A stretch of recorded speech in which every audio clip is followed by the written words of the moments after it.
रक्षाबंधन शुभ संकल्पों द्वारा रक्षा करने का पर्व। रक्षाबंधन का पर्व इस वर्ष 19 अगस्त को है। हमारी सनातन संस्कृति में इसके निमित्त एक दूसरे की आध्यात्मिक रक्षा हेतु शुभ संकल्प करने की सुंदर व्यवस्था है।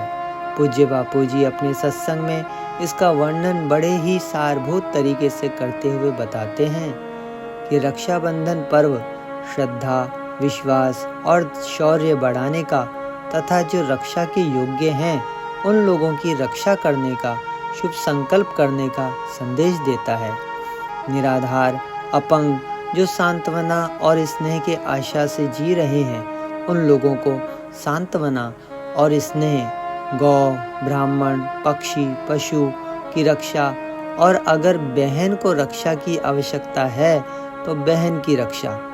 परंतु आजकल की बहनें तो कुटुंब की रक्षा कर सकती हैं, ऐसी हो गई।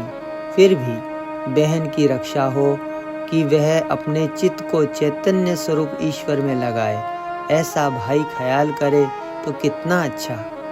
मेरा भाई तेजस्वी हो, तपस्वी जीवन बिताए, गृहस्थ जीवन में रहकर भी संयमी, सदाचारी और दैवी संपदा से संपन्न रहे।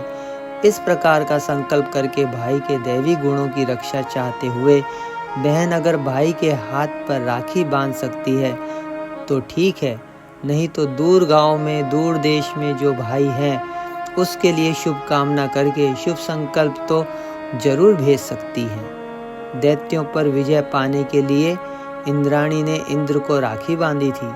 ऐसे ही हमारे जो स्नेही हैं उन्हें विकार रूपी दैत्यों पर विजय पाने के लिए हमारे सद्भाव का कुछ ना कुछ सहयोग मिले, इस हेतु प्रार्थना करना कि हे परमेश्वर, तू कृपा करना कि हमारे भाई, मित्रों, कुटुंबियों, पड़ोसियों, देशवासियों के मन तुझ में लग जाएं। भगवान करे हम लोगों के मन भगवान में लग जाएं। इससे बाह्य शुद्धि अपने आप होने लगती है और अभ्यंतर शुद्धि स्वभाव बन जाती। इस बार भद्रा काल 19 अगस्त को सुबह 5:53 पर शुरू होगा और दोपहर में 1:32 पर समाप्त हो जाएगा। उसके बाद बहनें भाइयों को राखी बांध सकती हैं। आइए सुनते हैं भाई बहन की भक्ति ज्ञानवर्धक एक अनूठी कथा। माँ बाप की एकलौती कन्या थी सरस्वती। उसकी माता का नाम श्री कीर्ति और पिता का नाम मतिमान था। घर में श्री गोपाल जी का मंदिर था। बूढ़े श्रुतदेव पुजारी ठाकुर जी की पूजा करते थे। सरस्वती देखते देखते पूजा सीख गई। माता पिता पुजारी के साथ अपनी कन्या को ठाकुर जी की पूजा में लगी देख बड़े खुश रहे होते थे। वे श्रुतदेव कोई साधारण पुजारी नहीं थे। उनको संतान नहीं थी तो ठाकुर जी को ही उन्होंने अपना पुत्र मान रखा था। भगवान ही एक ऐसे हैं जो पुत्र होने को तैयार, माता पिता होने को तैयार, बंधु सखा होने को भी तैयार। सरस्वती ने पूछा, ये कौन है? पुजारी जी बोले, ये गोपाल हैं, गोपाल। आपके क्या लगते हैं? मेरे बेटे लगते हैं। आप मेरे को बेटी बोलते हो और ये आपके बेटे हैं, तो हम भाई बहन हो गए। हाँ, वह तेरा भैया है।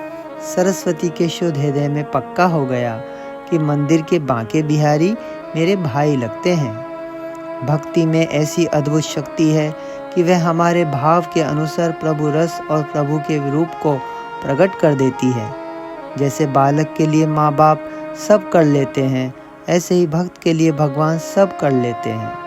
भक्त सच्चे हृदय से भक्ति करता है तो भगवान उसके अंदर ज्ञान भर देते हैं, प्रेम उभार लेते हैं और भक्त के प्रारब्ध को काटने का सामर्थ्य भी भगवान की करुणा कृपा में है। 9 वर्ष की अवस्था में सरस्वती को भगवान ने दर्शन दिए। उसके सरल आग्रह पर साक्षात प्रकट हो भगवान ने भोग ग्रहण किया तथा कुछ दिनों बाद श्रावणी पूर्णिमा के दिन उसके हाथ से रक्षा सूत्र भी बंधवाया। गोपाल भैया की सम्मति से उस कन्या का विवाह हुआ और भैया की सम्मति से ससुराल गई, इस शर्त पर कि जब भी सरस्वती याद करेगी गोपाल भैया पहुंच जाएंगे।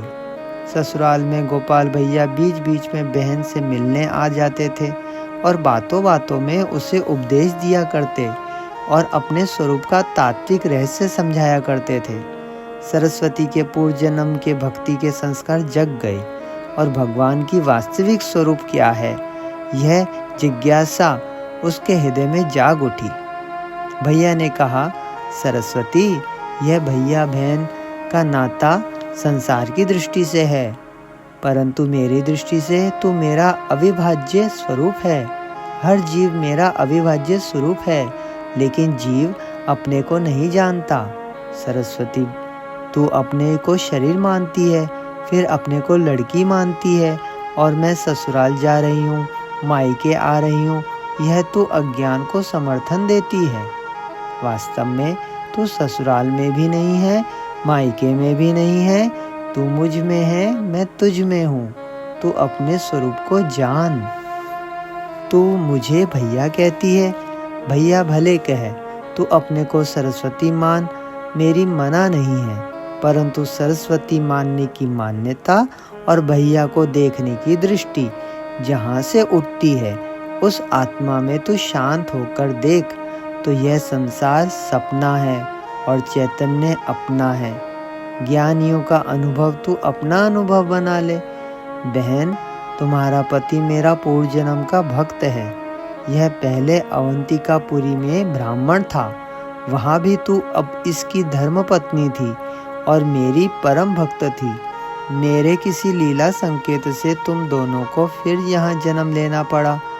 अब तुम दोनों मेरी भक्ति करते हुए जीवन सफल बनाओ।